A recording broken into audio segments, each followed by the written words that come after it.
तेजस्वी यादव की ओर से लगाए गए ट्रांसफर पोस्टिंग के आरोप पर बिहार सरकार के मंत्री अशोक चौधरी का बड़ा बयान सामने आया। अशोक चौधरी ने तेजस्वी यादव पर निशाना साधते हुए कहा कि नेता प्रतिपक्ष की कुछ गरिमा होती है, उस गरिमा का पालन तेजस्वी यादव नहीं कर रहे हैं। 100 चूहे खा के बिल्ली चली हज को। आईपीएस आईएएस का हाल उनके समय में क्या था? 15 साल तक उन्होंने राज किया, क्या स्थिति बिहार की थी, सब जानते हैं। चिराग की पार्टी बीजेपी तोड़ रही है और इस सवाल पर अशोक चौधरी ने कहा है कि इसका जवाब उनके पार्टी के लोग देंगे। ऐसा है, 100 चूहा खा के बिल्ली हज को चली। क्या आईएएस आईपीएस का हाल इनके समय में था?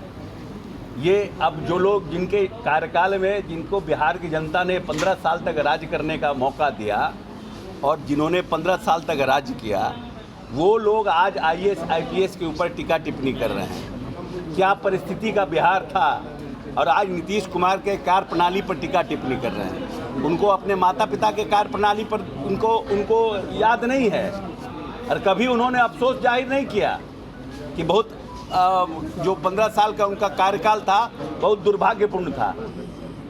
अब आप नीतीश कुमार के कार्यकलाप पर टीका टिप्पणी रोज करते हैं। कौन आईएएस आईपीएस है जो दबाव में है? एक का नाम बताएं, एक का भी नाम बताएं ना कि कौन आईएएस आईपीएस दबाव में है, कौन आईएएस आईपीएस परेशान है, कौन लोग प्रसन्न नहीं है, नाम बताएं। इसके पहले नहीं, इसके पहले वो आरसीपी टैक्स बोलते थे, तो आरसीपी दिन तो चले गए, बोलते थे ना, नीतीश जी तो उनको हटा दिए। अब क्या है बताइए,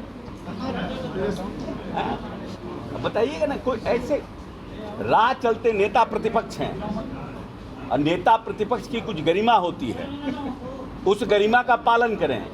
राह चलते जो कार्यकर्ता काम करते हैं उस तरह का आरोप मत लगाएं। अगर इनके पास कोई आरोप है तो पुख्ता आरोप लगाइए, तब समझ में आएगा कि हाँ इनका आरोप है। ऐसे आईएएस आईपीएस की पोस्टिंग में पैसा लिया जाता, भ्रष्टाचार हो गया, बेरोजगारी हो गया, लॉ एंड ऑर्डर खराब, कोई मतलब हुआ साहब?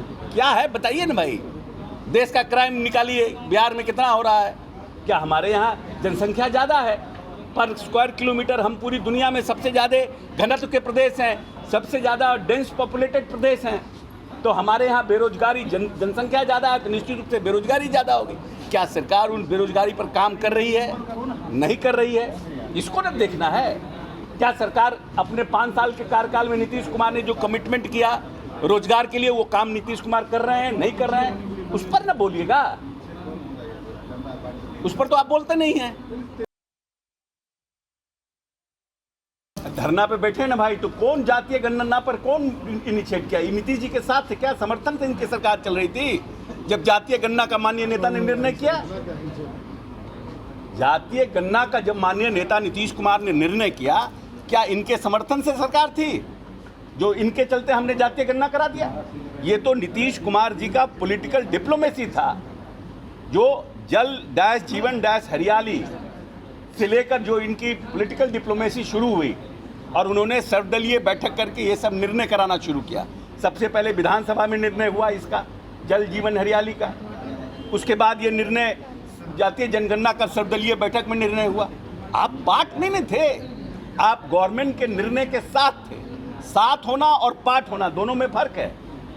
ये घूम घूम कर ऐसा इंप्रेशन दिखा रहे हैं कि जातीय गणना इन्हीं का कराया हुआ है, इन्हीं ने नीतीश कुमार को डिक्टेट किया, इन्होंने नीतीश कुमार पर दबाव दिया, ऐसा परसेप्शन बना रहे हैं। इनका क्या रोल है, क्या भूमिका है इनकी? सरकार का निर्णय, मुख्यमंत्री का निर्णय, आप उनके साथ लटक में थे।